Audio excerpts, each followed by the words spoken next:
Hello दोस्तों, स्वागत है आप सभी का आपके अपने चैनल हिंदी साहित्य साधना में।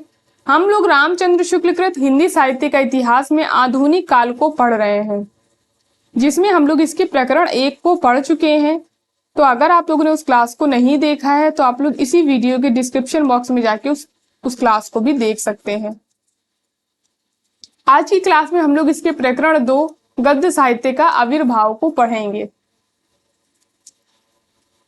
तो चलिए हम लोग इसको पढ़ना स्टार्ट करते हैं। किस प्रकार हिंदी के नाम से नागरी अक्षरों में उर्दू ही लिखी जाने लगी थी, इसकी चर्चा बनारस अखबार के संबंध में कराए हैं। तो प्रकरण 1 में हम लोग ने देखा था कि राजा शिव प्रसाद ने जब बनारस अखबार पत्र को स्टार्ट किया था तो उसकी भाषा जो है वो उर्दू ही रखी थी, लेकिन अक्षर जो थे वो देवनागरी के रखे थे, क्योंकि उस समय जो उर्दू पढ़ने वाले लोगों की संख्या थी वो ज्यादा थी, इसलिए उन्होंने अपने पत्र की भाषा है जो है वो उर्दू ही रखी थी। ये सारी चीजें हम लोग प्रकरण 1 में देखा है। आप लोगों को ये हो सकता है ये प्रकरण ना समझ में आए, आप लोग पहले इसके प्रकरण 1 को पढ़ लेंगे, क्योंकि उससे बहुत सारी चीजें जो है इसमें ली गई हैं, तभी आप लोगों को ये प्रकरण जो है वो समझ में आएगा। संवत 1913 में अर्थात बलवे के 1 वर्ष पहले राजा शिव प्रसाद शिक्षा विभाग के इंस्पेक्टर पद पर नियुक्त हुए। उस समय और दूसरे विभागों के समान शिक्षा विभाग में भी मुसलमानों का जोर था, जिनके मन में भाषापन का डर बराबर समाया रहता था। वे इस बात से डरा करते थे कि कहीं नौकरी के लिए भाखा संस्कृत से लगाव रखने वाली हिंदी ना सीखनी पड़े। तो मुसलमान जो थे उस समय, प्रकरण 1 में हम लोग ने देखा था कि मुसलमान जो थे उन्होंने हिंदी का बहुत ज्यादा विरोध किया, और मुसलमानों को जो नेतृत्व कर रहे थे वो सर सैयद अहमद खां कर रहे थे, क्योंकि उनका अंग्रेजों में बहुत ज्यादा मान सम्मान था, तो वो उसका हिंदी का बहुत ज्यादा विरोध कर रहे थे। अतः उन्होंने पहले तो उर्दू के अतिरिक्त हिंदी की पढ़ाई की व्यवस्था का घोर विरोध किया। उनका कहना था कि अदालती कामों में उर्दू ही काम में लाई जाती है, तब एक और जबान का बोझ डालने से क्या लाभ। तो उनका कहना था कि उर्दू तो जो है वो तो अदालती कामों में लाई ही जा रही, एक और भाषा का बोझ जो है वो जबान में क्यों डाला जाए, अर्थात एक और भाषा क्यों सीखी जाए। भाखा हिंदुओं की कथा वार्ता आदि कहते सुन वे हिंदी को गंवारी बोली भी कहा करते थे। तो गंवारी बोली जो है वो मुसलमान हिंदी को कहा करते थे। इस परिस्थिति में राजा शिव प्रसाद को हिंदी की रक्षा के लिए बड़ी मुश्किल का सामना करना पड़ा। हिंदी का सवाल जब आता तब मुसलमान उसे मुश्किल जबान कहकर विरोध करते। तो मुसलमानों ने हिंदी को गंवारी बोली, आप लोग याद रखेंगे, और मुश्किल जबान, ये दोनों ही मुसलमानों ने हिंदी के लिए इन शब्दों का प्रयोग किया है। तो ये पेपर में हो सकता है पूछ लिया जाए, तो इसको आप लोग बिल्कुल याद रखेंगे। अतः राजा साहब के लिए उस समय यही संभव दिखाई पड़ा कि जहां तक हो सके ठेठ हिंदी का आश्रय लिया जाए, जिसमें कुछ फारसी अरबी के चलते शब्द भी आए। उस समय साहित्य के कोर्स के लिए पुस्तकें नहीं थी। राजा साहब स्वयं तो पुस्तकें तैयार करने में लग ही गए। पंडित श्रीलाल और पंडित वंशीधर आदि अपने कई मित्रों को भी उन्होंने पुस्तकें लिखने में लगाया। राजा साहब ने पाठ्यक्रम में उपयोगी कई कहानियां आदि लिखी। तो यहाँ पर राजा साहब की कहानियां दी हैं, राजा भोज का सपना, वीर सिंह का वृत्तांत और आलसियों को कोड़ा। ये 3 कहानियां जो है राजा शिव प्रसाद ने लिखी हैं। तो ये पेपर में प्रश्न पूछा जा सकता है कि इनमें से कौन सी कहानी जो है राजा शिव प्रसाद की नहीं है, या इनमें से कौन सी कहानी राजा शिव प्रसाद की है। तो इन तीनों ही कहानियों को आप लोग याद रखेंगे, राजा भोज का सपना, वीर सिंह का वृत्तांत और आलसियों को कोड़ा इत्यादि। संवत 1909 और 1919 के बीच शिक्षा संबंधी अनेक पुस्तकें हिंदी में निकली, जिनमें से कुछ का उल्लेख किया जाता है। अब इन लोगों ने जो जो पुस्तकें लिखी उन पुस्तकों का जिक्र जो है यहाँ पर शुक्ल जी ने किया है। पंडित वंशीधर ने जो आगरा नॉर्मल स्कूल के मुदर्रिस थे, हिंदी उर्दू का एक पत्र निकाला था, जिसके हिंदी कॉलम का नाम भारत खंडामृत और उर्दू कॉलम का नाम आबे हयात था। तो पेपर में प्रश्न इस तरीके से पूछा जा सकता है कि पंडित वंशीधर ने जो हिंदी उर्दू का अखबार यानी पत्र जो निकाला था, उसमें हिंदी कॉलम का क्या नाम था या उर्दू कॉलम का क्या नाम था। तो आप लोग याद रखेंगे, भारत खंडामृत जो था वो हिंदी कॉलम का नाम था और उर्दू कॉलम का नाम था आबे हयात। उनकी लिखी पुस्तकों के नाम ये हैं: पुष्प वाटिका गुलिस्ता के एक अंश का अनुवाद संवत 1909, भारतवर्षीय इतिहास संवत 1913, जीविका परिपाटी अर्थशास्त्र की ये पुस्तक है और संवत 1913 इसका समय है। जगत वृत्तांत संवत 1915।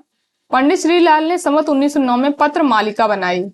गारसा दत्तासी ने इन्हें कई पुस्तकों का लेखक कहा है। तो गारसा दत्तासी ने किसे कई पुस्तकों का लेखक कहा है? तो पंडित श्रीलाल को उन्होंने कई पुस्तकों का लेखक कहा है। बाकी आप लोग पंडित वंशीधर की ये पुस्तकें याद रखेंगे। बिहारी लाल ने गुलिस्ता के 8वें अध्याय का हिंदी अनुवाद संवत 1919 में किया है। पंडित बद्रीलाल ने डॉक्टर बैलेंटाइन की परामर्श के अनुसार संवत 1919 में हितोपदेश का अनुवाद किया, जिसमें बहुत सी कथाएं छांट दी गई, यानी बहुत सी कथाएं हटा करके उसका अनुवाद जो है वो किया गया। उसी वर्ष सिद्धांत संग्रह यानी न्याय शास्त्र और उपदेश पुष्पावती नाम की 2 और पुस्तकें निकली थी। तो इतनी पुस्तकों की रचना जो है वो उस समय की गई थी। यहाँ यह कह देना आवश्यक है कि प्रारंभ में राजा साहब ने जो पुस्तकें लिखी वे बहुत ही सरल, बहुत ही चलती सरल हिंदी में थी। उनमें उर्दूपन नहीं भरा था, जो उनकी पिछली किताबों इतिहास, तिमिर नाशक आदि में दिखाई पड़ता है। उदाहरण के लिए राजा भोज का सपना से कुछ अंश उद्धृत किया जाता है। तो उन्होंने प्रारंभ में जो पुस्तकें लिखी उनमें वो बिल्कुल चलती हिंदी में यानी सरल हिंदी में थी, लेकिन बाद में जो पुस्तकें लिखी उनमें उर्दूपन आ गया है। तो यहाँ पर राजा भोज का सपना जो कहानी है उससे कुछ अंश यहाँ पर दिया गया है। वह कौन सा मनुष्य है जिसमें महाप्रतापी महाराज भोज का नाम ना सुना हो? उसकी महिमा और कीर्ति तो सारे जगत में व्याप रही है। तो ये बिल्कुल सरल हिंदी में उन्होंने जो है वो राजा भोज का सपना लिखी है कहानी।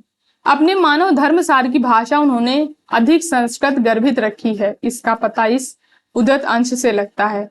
तो मानव धर्म सार इनका ग्रंथ है, उसकी भाषा का कुछ अंश यहाँ पर दिया गया है। मनुस्मृति हिंदुओं का एक मुख्य धर्मशास्त्र है। उसको कोई भी हिंदू अप्रामाणिक नहीं कह सकता। वेद में लिखा है कि मनु जी ने जो कुछ कहा उसे जीव के लिए औषधीय समझना, और बृहस्पति लिखते हैं कि धर्म शास्त्राचार्य में मनु जी सबसे प्रधान और अति मान्य है। तो ये जो है ये मानव धर्मसार ग्रंथ की भाषा है, जो कि उन्होंने संस्कृत गर्भित रखी है राजा शिव प्रसाद ने। मानव धर्मसार की भाषा राजा शिव प्रसाद की स्वीकृत भाषा नहीं है। प्रारंभ काल ही से वे ऐसी चलती ठेठ हिंदी के पक्षपाती थे, जिसमें सर्वसाधारण के बीच प्रचलित अरबी फारसी शब्दों का भी स्वच्छंद प्रयोग हो। यद्यपि अपने गुटका में जो साहित्य की पाठ्य पुस्तक थी, गुटका जो है वो साहित्य की पाठ्य पुस्तक थी, उन्होंने थोड़ी संस्कृत मिली ठेठ और सरल भाषा का ही आदर्श बनाए रखा। पर संवत 1917 के पीछे उनका झुकाव उर्दू की ओर होने लगा। यानी 1917 के बाद उन्होंने जो ग्रंथ लिखे उसमें उनका झुकाव उर्दू की ओर दिखा है, जो बराबर बना क्या रहा, कुछ ना कुछ बढ़ता ही गया। इसका कारण चाहे जो समझिए, या तो यह कहिए कि अधिकांश शिक्षित लोगों की प्रवृत्ति देखकर उन्होंने ऐसा किया, अथवा अंग्रेज अधिकारियों का रुख। यानी कि यहाँ पर शुक्ल जी कह रहे हैं कि उर्दू की ओर उन्होंने जो रुख किया राजा शिव प्रसाद ने, उसका कारण ये हो सकता है कि उस समय जो लोग थे वो उर्दू पढ़ने वाले अधिक थे, इसलिए उन्होंने उर्दू की ओर रुख किया। या तो हो सकता है कि अंग्रेजों के दबाव के कारण, अंग्रेज अधिकारियों के रुख के कारण। अधिकतर लोग शायद पिछले कारण को ही ठीक समझेंगे, यानी कि उस समय जो था उर्दू पढ़ने वाले लोगों की संख्या ज्यादा थी, इसलिए उन्होंने उर्दू की ओर रुख किया। जो हो संवत 1917 के उपरांत जो इतिहास, भूगोल आदि की पुस्तकें राजा साहब ने लिखी, उनकी भाषा बिल्कुल उर्दूपन लिए है। यानी 1917 के उपरांत जो उन्होंने पुस्तकें लिखी वो उर्दूपन लिए हुए ज्यादा है उनकी भाषा। इतिहास तिमिर नाशक भाग 2 की अंग्रेजी भूमिका में जो संवत 1864 की लिखी है, राजा साहब ने साफ लिखा है कि मैंने बत्ताल पच्चीसी की भाषा का अनुकरण किया है।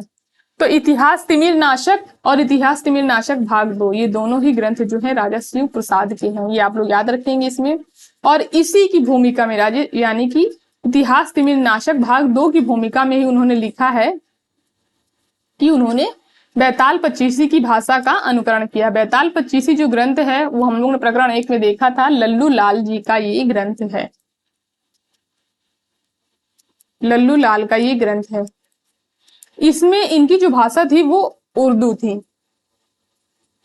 तो वही यहाँ पर कह रहे हैं कि उन्होंने बैताल पच्चीसी की भाषा का अनुकरण किया है अपने ग्रंथ इतिहास तिमिर नाशक भाग 2 में।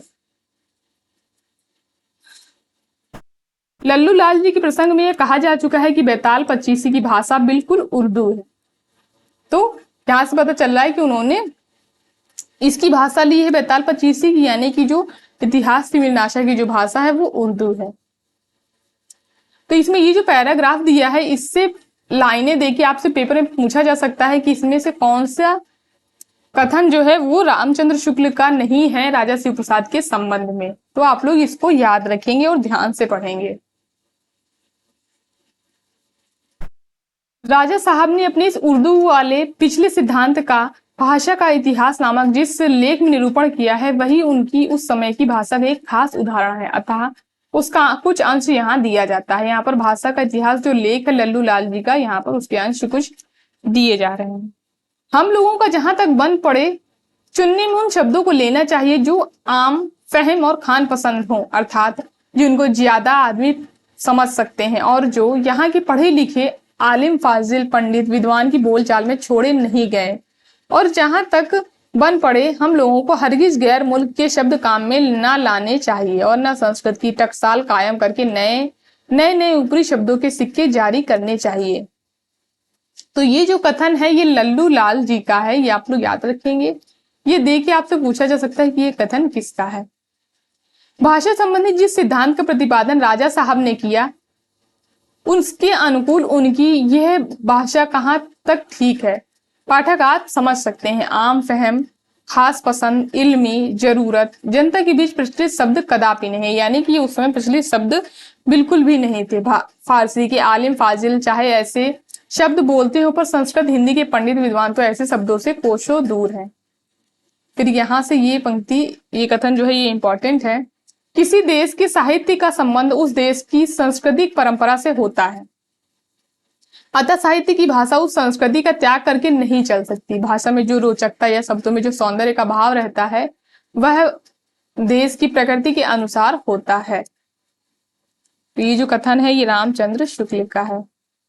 इस प्रवृत्ति के निर्माण में जिस प्रकार देश के प्राकृतिक रूप, रंग, आचार, व्यवहार आदि का योग रहता है, उसी प्रकार परंपरा से चले आते हुए साहित्य का भी संस्कृत शब्दों में थोड़े बहुत मेल से भाषा का जो रुचिकर रूप हजारों वर्षों से चला आता था, उसके स्थान पर एक विदेशी रूप, रंग की भाषा गले में उतारना देश की प्रकृति के विरुद्ध था। यह प्रकृति विरुद्ध भाषा खटकी तो बहुत लोगों को होगी, पर असली हिंदी का नमूना लेकर उस समय राजा लक्ष्मण सिंह आगे बढ़े। अब यहाँ पर राजा लक्ष्मण सिंह के बारे में बताया जा रहा है। उन्होंने संवत 1918 में प्रजा हितैषी नाम का एक पत्र आगरा से निकाला। तो प्रकरण 1 में कई पत्रों का जिक्र किया गया है। ये पत्र पेपर में पूछे जाते हैं, इससे कम से कम 2 क्वेश्चन पेपर में आते हैं, तो आप लोग पत्र जरूर जाके देख लेंगे। और इस प्रकरण में भी 2-3 पत्रों का जिक्र जो है वो किया गया है, जिसमें ये जो पत्र है ये संवत 1918 में निकाला राजा लक्ष्मण सिंह ने और इसका नाम है प्रजा हितैषी, और ये पत्र निकला था आगरा से। और 1919 में अभिज्ञान शकुंतला का अनुवाद बहुत ही सरस और विशुद्ध हिंदी में प्रकाशित किया था राजा लक्ष्मण सिंह ने। इस पुस्तक की बड़ी प्रशंसा हुई और भाषा के संबंध में मानो फिर से लोगों की आंख खुली। राजा साहब ने उस समय इस प्रकार की भाषा जनता के सामने रखी। अब यहाँ पर उसकी भाषा कुछ उदाहरण जो है वो यहाँ रखा गया है। अनसुईया हौले प्रेम वदा से सखी, मैं भी इसी में सोच में हूँ, अब इससे कुछ पूछूंगी। परमात्मा तुम्हारे मधुर वचनों के विश्वास में आकर मेरा जी यह पूछने को चाहता है कि तुम किस राजवंश के भूषण हो और किस देश की प्रजा को विरह में व्याकुल छोड़कर यहाँ पधारे हो। तो ये उसकी भाषा थी। यह भाषा ठेठ और सरल होते हुए साहित्य में चिरकाल से व्यवहृत संस्कृत के कुछ रसिक शब्द लिए हुए है। रघुवंश के गद्यानुवाद के प्रकथन में राजा लक्ष्मण सिंह जी ने भाषा के संबंध में अपना मत स्पष्ट शब्दों में प्रकट किया है। तो ये जो कथन है ये राजा लक्ष्मण सिंह का है और पेपर में पूछा भी जा चुका है। हमारे मत में हिंदी और उर्दू 2 बोली न्यारी न्यारी है। हिंदी इस देश के हिंदू बोलते हैं और उर्दू यहाँ के मुसलमान और फारसी पढ़े लिखे हिंदुओं की बोलचाल है। हिंदी में संस्कृत के पद बहुत आते हैं, उर्दू में अरबी फारसी के, परंतु कुछ अवश्य नहीं है कि अरबी फारसी के शब्दों के बिना हिंदी ना बोली जाए। ना हम उस भाषा को हिंदी कहते हैं जिसमें अरबी फारसी के शब्द भरे हैं। तो ये जो कथन है ये राजा लक्ष्मण सिंह का कथन है और ये इंपॉर्टेंट कथन है। अब भारत की देश भाषाओं के अध्ययन की ओर इंग्लैंड के लोगों का भी ध्यान अच्छी तरह जा चुका था।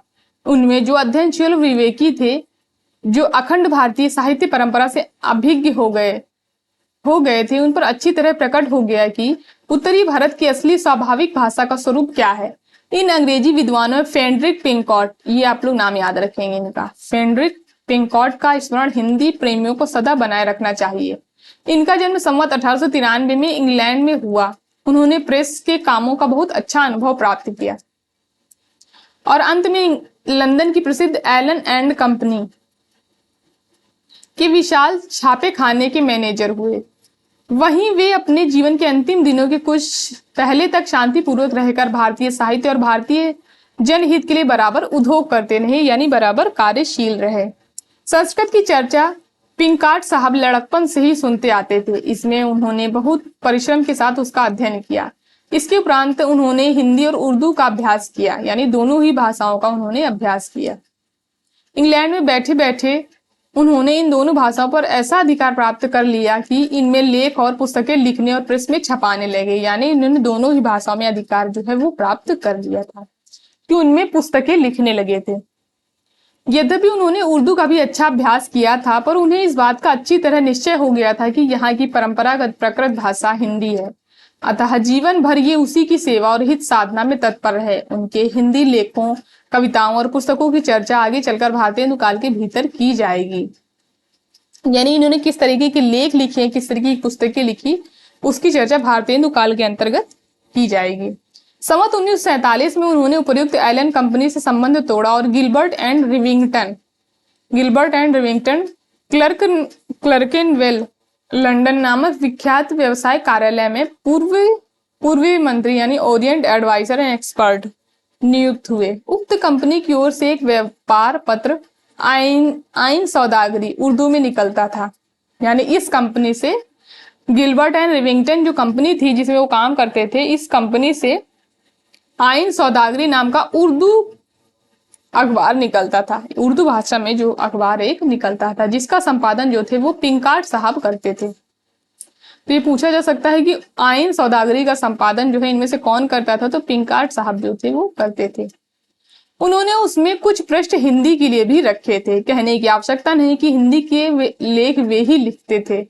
लेखों के अतिरिक्त हिंदुस्तान में प्रकाशित होने वाले हिंदी समाचार पत्र, यानी हिंदुस्तान में जो हिंदी के समाचार पत्र प्रकाशित होते थे, जैसे हिंदुस्तान, आर्य दर्पण, भारत मित्र, से उद्धरण भी उस पत्र के हिंदी विभाग में रहते थे। यानी हिंदी के लिए जो पृष्ठ छोड़े जाते थे उसमें वो हिंदी में जो लेख लिखते थे वो लेख प्रकाशित होते थे। उसके साथ ही इन पत्रों के, यानी भारत में जो पत्र निकलते थे, हिंदुस्तान, आर्य दर्पण और भारत मित्र, इसके उद्धरण भी कुछ उस पत्र में रखे जाते थे, हिंदी वाले कॉलम में।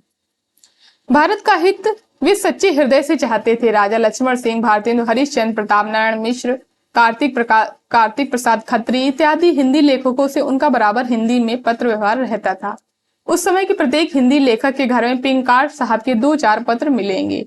हिंदी के लेखकों और गद्यकारों का परिचय इंग्लैंड वालों को वहां के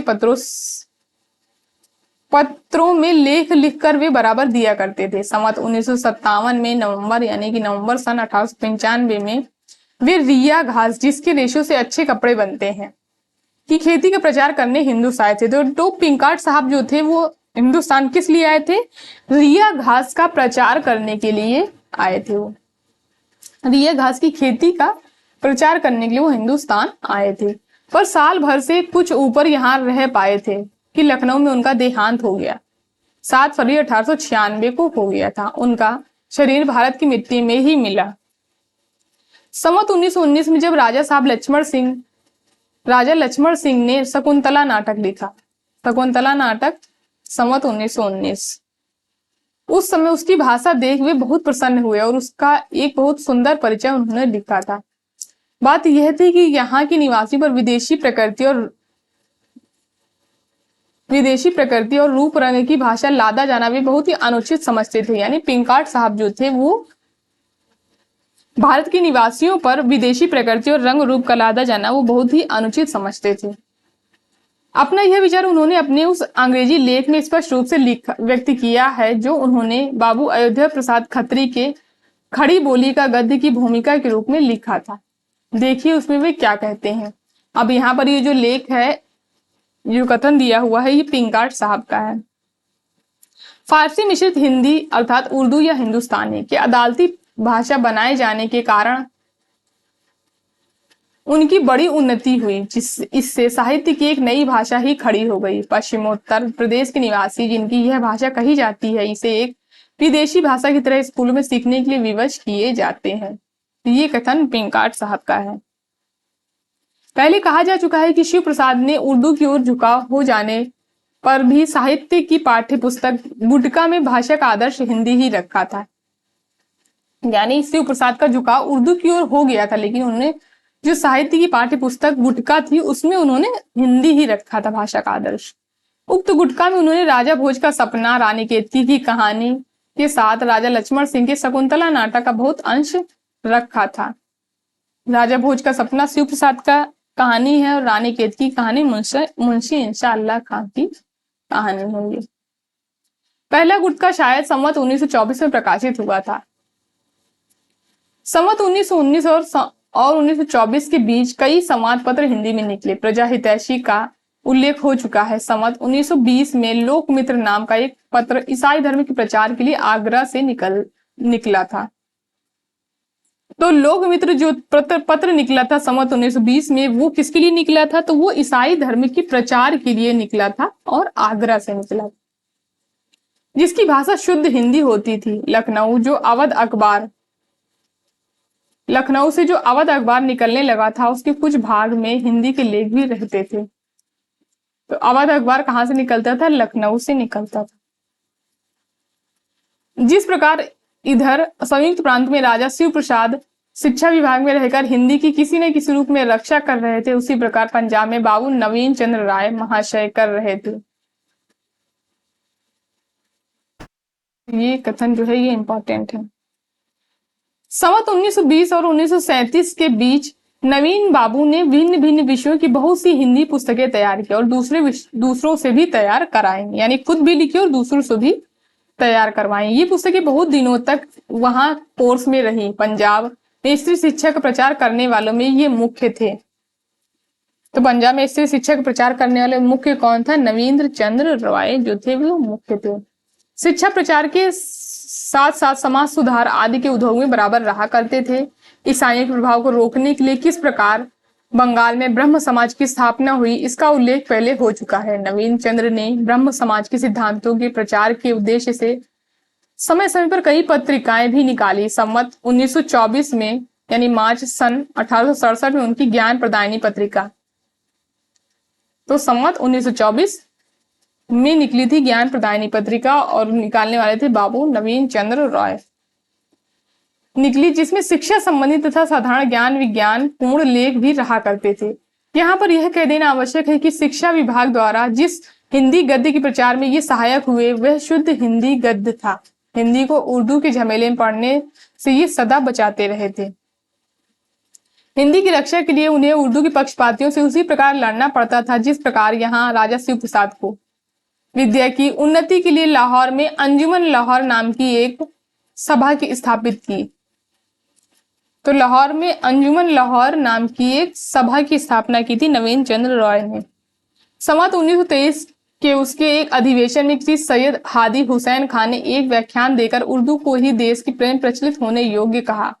उस सभा की दूसरी बैठक में नवीन बाबू ने खां साहब के व्याख्यान का पूरा खंडन करते हुए कहा। तो ये जो है कथन ये नवीन बाबू का कथन है। उर्दू के प्रचलित होने से देशवासियों को कोई लाभ ना होगा क्योंकि वह भाषा खास मुसलमानों की है। उसमें मुसलमानों के व्यर्थ बहुत से अरबी फारसी के शब्द भर दिए पद भर दिए हैं। पद या छंदोबद्ध रचना के लिए भी उर्दू उपयुक्त नहीं है। हिंदू का यह कर्तव्य है कि अपनी परंपरागत भाषा की उन्नति करते चले। उर्दू में आशिकी कविता के अतिरिक्त किसी गंभीर विषय को व्यक्त करने की शक्ति नहीं है। तो ये नवीन चंद्र रॉय का कथन है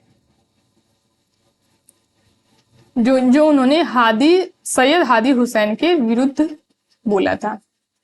नवीन बाबू के इस व्याख्यान की खबर पाकर इस्लामी तहजीब के पुराने हामी, हिंदी के पक्के दुश्मन गारसादा तासी, तो सैयद अहमद खां और गारसादा तासी जो थे हिंदी के विरोधी थे, ये आप लोग याद रखेंगे। फ्रांस में बैठे बैठे बहुत झल्लाए और अपने एक प्रवचन में उन्होंने बड़े जोश के साथ हिंदी का विरोध और उर्दू का पक्ष मंडन किया तथा नवीन बाबू को कट्टर हिंदू कहा।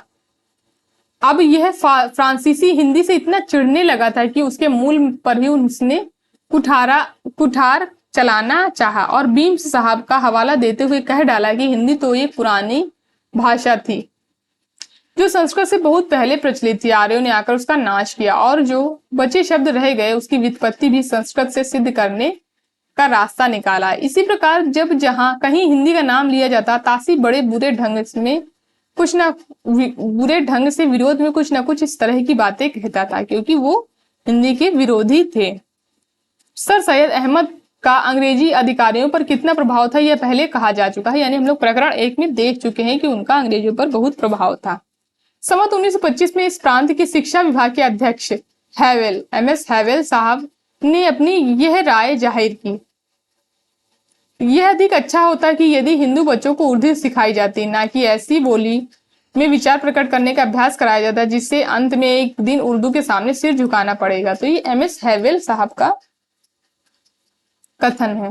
इस राय को गारसादा तासी ने बड़ी खुशी के साथ प्रवचन में शामिल किया। इसी प्रकार इलाहाबाद इंस्टीट्यूट के एक अधिवेशन में संवत 1925 में जब यह विवाद हुआ कि देसी जवान हिंदी को माने या उर्दू को, तब हिंदी के पक्ष में कई वक्ता उठकर बोले थे। उन्होंने कहा था कि अदालतों में उर्दू जारी होने का फल यह हुआ कि अधिकांश जनता, विशेषता गांवों की, जो उर्दू सर्वथा अपरिचित है, बहुत कष्ट उठाती, यानी उसको उर्दू नहीं समझ में आती है उन लोगों को। इससे हिंदी का जारी होना बहुत आवश्यक है। बोलने वालों में किसी ने कहा कि केवल अक्षर नागरी के रहे और कुछ लोगों ने कहा कि भाषा भी बदलकर सीधी सादी की जाए।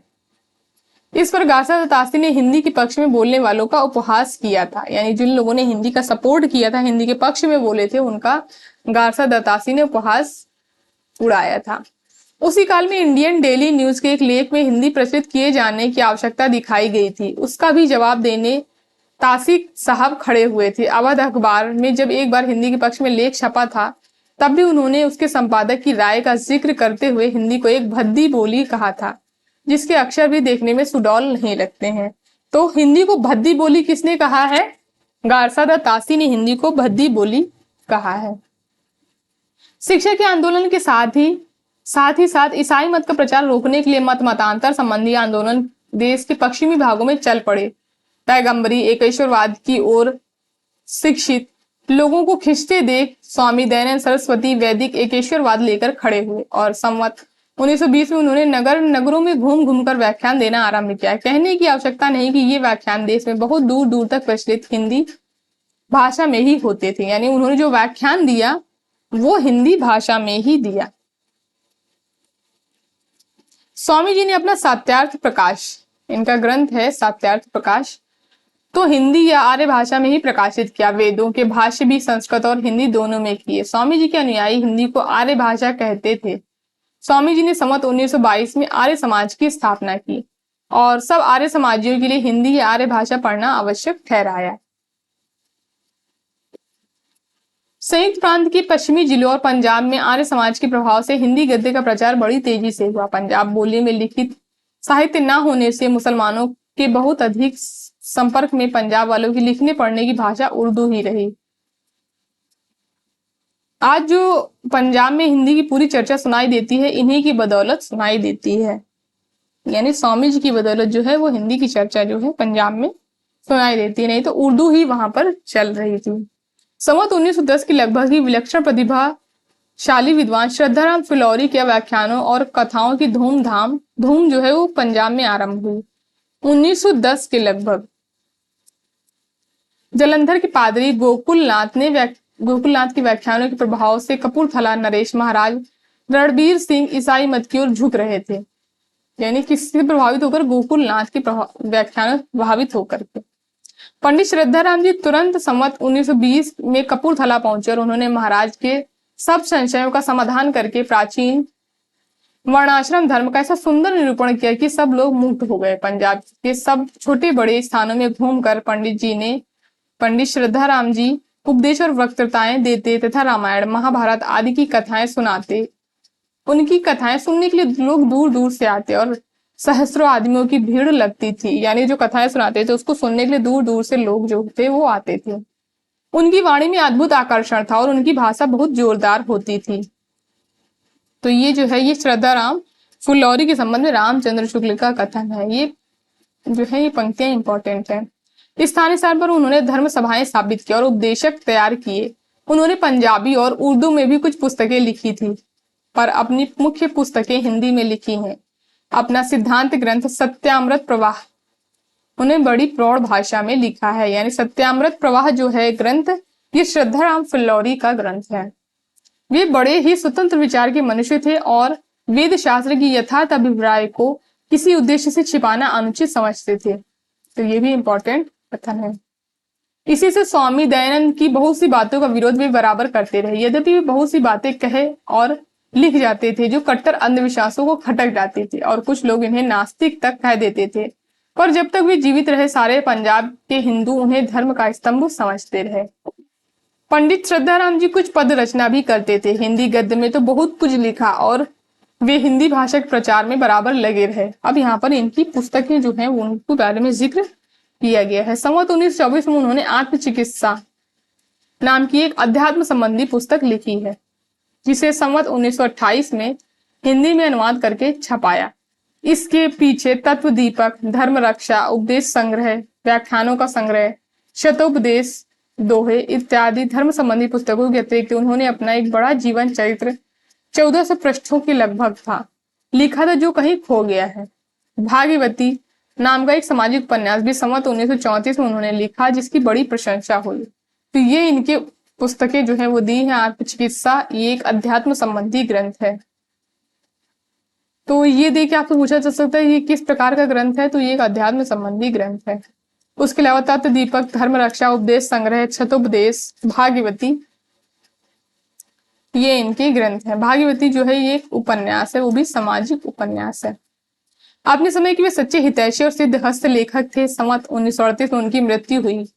जिस दिन उनका देहांत हुआ उस दिन उनके मुंह से सहसा निकला कि भारत में भाषा के लेखक दो ही हैं, एक काशी में दूसरा पंजाब में, परंतु आज एक ही रह जाएगा। कहने की आवश्यकता नहीं कि काशी के लेखक से अभिप्राय हरिश्चंद्र से था। तो वो कह रहे थे कि भारत में भाषा के दो लेखक हैं, एक काशी में है दूसरा पंजाब में, लेकिन आज एक ही रह जाएगा। यानी एक रह जाएगा, यानी उनका अभिप्राय जो था वो हरिश्चंद्र से था। राजा शिव प्रसाद आम फहम और खान पसंद भाषा को उपदेश देते ही रहे। उधर हिंदी अपना रूप स्थिर कर चली। इस बात में धार्मिक और सामाजिक आंदोलनों ने भी बहुत कुछ सहायता पहुंचाई थी।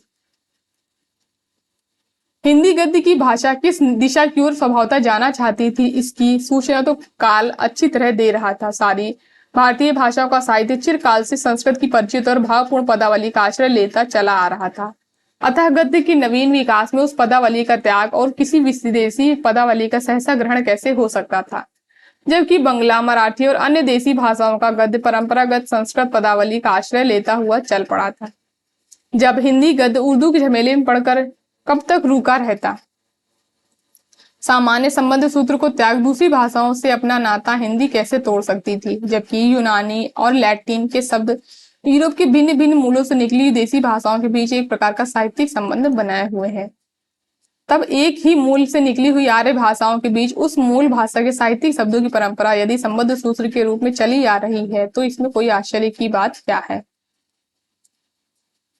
कुछ अंग्रेज विद्वान संस्कृत गर्भित हिंदी की हंसी उड़ाने के लिए किसी अंग्रेज वाक्य में उसी प्रकार लैटिन शब्द भरकर पेश करते हैं। उन्हें यह समझना चाहिए कि अंग्रेजी का लैटिन के साथ मूल संबंध नहीं है, पर हिंदी, बंगला, मराठी, गुजराती आदि भाषाएं संस्कृत के ही कुटुंब की है। यानी ये जो भाषाएं हैं ये संस्कृत के कुटुंब की ही भाषाएं हैं, तो ये भाषाएं आ सकती हैं हिंदी में। उसी प्रकार प्राकृत रूपों से निकली हैं। इन आर्य भाषाओं का संस्कृत के साथ बहुत ही घनिष्ठ संबंध है। इन भाषाओं के साहित्य की परंपरा को भी संस्कृत साहित्य की परंपरा का विस्तार कह सकते हैं। देश भाषा के साहित्य के उत्तराधिकार में जिस प्रकार संस्कृत साहित्य के कुछ संचित शब्द मिले हैं, उसी प्रकार विचार और संभावनाएं भी मिली हैं। विचार और वाणी इस धारा से हिंदी अपने को विच्छिन्न कैसे कर सकती है, यानी संस्कृत से बिल्कुल भी अलग नहीं कर सकती हिंदी अपने आप को। राजा लक्ष्मण सिंह के समय ही हिंदी गद्य की भाषा अपने भावी रूप का आभास दे चुकी थी। अब आवश्यकता ऐसे शक्ति संपन्न लेखकों की थी जो अपने प्रतिभा और उद्भावना के बल से उसे सुव्यवस्थित और परिमार्जित करते और उसमें ऐसे साहित्य का विधान करते जो शिक्षित जनता की रुचि के अनुकूल होता। ठीक इसी परिस्थिति में भारतेंदु का उदय हुआ। तो यहां से जो है वो प्रकरण 2 खत्म होता है। इस बुक को, यानी हिंदी साहित्य का इतिहास जो बुक है, इसको आप लोग मेरे टेलीग्राम चैनल हिंदी साहित्य साधना पर जाकर पढ़ सकते हैं। तो आप लोग कमेंट करके जरूर बताइएगा आप लोगों को ये क्लास कैसी लगी। धन्यवाद दोस्तों इस क्लास को लास्ट तक देखने के लिए। अगर क्लास पसंद आई हो तो लाइक करिए, शेयर करिए एंड हमारे चैनल को सब्सक्राइब करिए।